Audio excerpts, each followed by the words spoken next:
Halo semuanya, senang banget hari ini saya aja baru beres training dan it's really wonderful. Saya hari ini benar-benar happy banget, very motivated, very enthusiastic karena di samping pesertanya memang sangat semangat ya dan very enthusiastic banget, semangat banget. Jadinya membuat saya juga semakin semangat.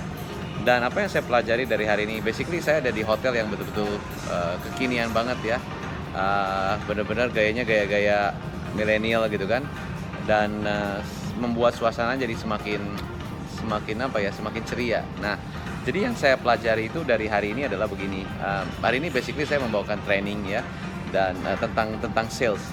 Banyak orang juga ikutin seminar sales, tapi yang saya pelajari dari hari ini yang saya juga belajar bahwa karena kita sambil mengajar kita juga belajar bahwa yang namanya sales itu memang harus persistence. Persistence itu artinya kita ngulik gitu loh ya, nggak bisa ke sana ke sini, nggak bisa ke sini ke sana. Ya, misalnya ada salah satu pertanyaan dari peserta, "Coach, bagaimana kalau misalnya klien bilang gini, Pak, saya tuh maunya bisa bayar berapa kali nih? Kalau bisa dicicil 5 kali," gitu kan. Tapi istilahnya ternyata mungkin kantor bilang nggak boleh dicicil 5 kali. Nah, kan ada jurus yang bilang bahwa ada bisa boleh. Ya udah boleh, tapi gitu kan. Nah, sehingga customer bilang, "Boleh nggak bayar cicil 5 kali?" Nah, kalau boleh bayar cicil 5 kali, mungkin saya mau bayar nih. Saya mau deal nih. Ya, lalu kita pakai teknik closing kan. Seandai kata boleh, Bapak oke nggak? Nah, lalu dia bilang, "Ya udah kalau seandai kata boleh, ya saya mau." Tapi tunggu Pak, sebelum kita bilang boleh, kita coba tanya sama tim internal kita.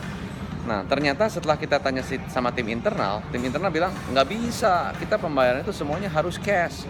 Kalau mau dicicil, itu sistemnya merusak. Jadi istilahnya nggak mungkin bisa sesuai dengan sistem perusahaan kita." Nah, kalau gitu gimana?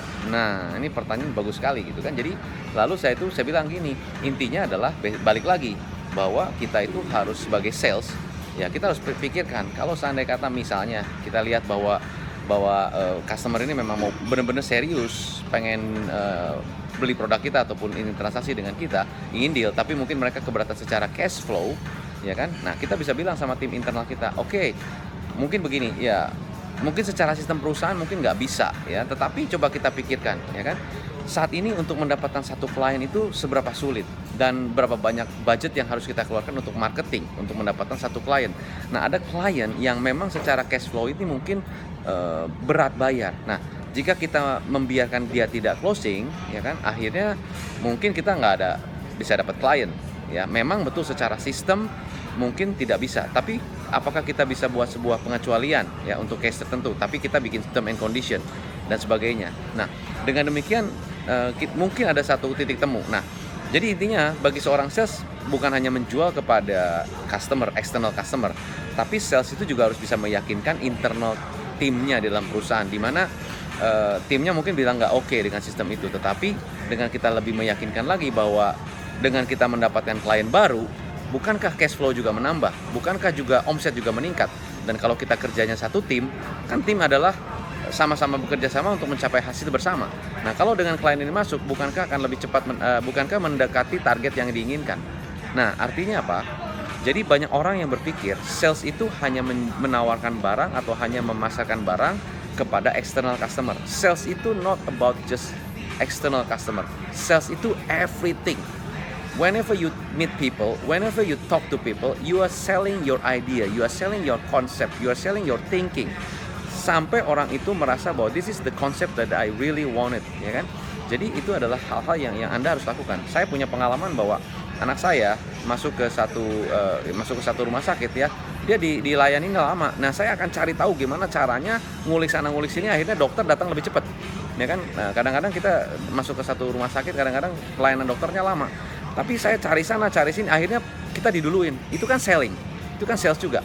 Nah, basically jadi kalau Anda benar-benar menguasai sales, ya kan, you can get anything that you really want because you know beberapa cara-cara yang bukan hanya cara satu, cara dua cara.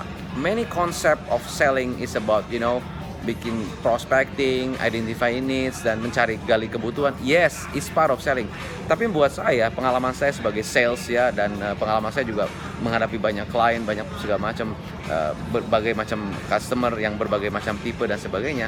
Sales is about bagaimana kita persisten, bagaimana kita mengulik, cari sana cari sini, sehingga kita bisa mendapatkan hasil yang jauh lebih maksimal. So basically itu yang saya bisa bagikan buat Anda, semoga bisa bermanfaat dan Anda bisa nonton video saya terus di YouTube channel saya. So have a good day, take care.